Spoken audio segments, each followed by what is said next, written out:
Bakit may mga lalaki na hindi sila nakokontento? Kahit na meron na silang GF, meron na silang asawa, pero kapag ka ito ay nakakita ng ibang babae, na yung bang sexy sa kanilang paningin, yung bang napakaganda ito sa kanilang paningin. Alam niyo ba, hindi titigil ang isang lalaki para lang nila ito ay maangkin.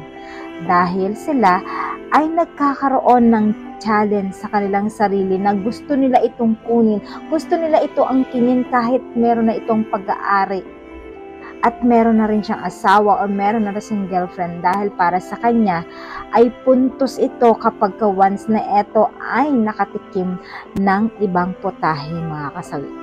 Legit yan. Kasi mga lalaki, dahil hindi sila nakokontento kahit na para sa kanila ay perfect na ang buhay nila, para sa kanila ay perfect na itong babae, pero kapag sila ay nakakita ng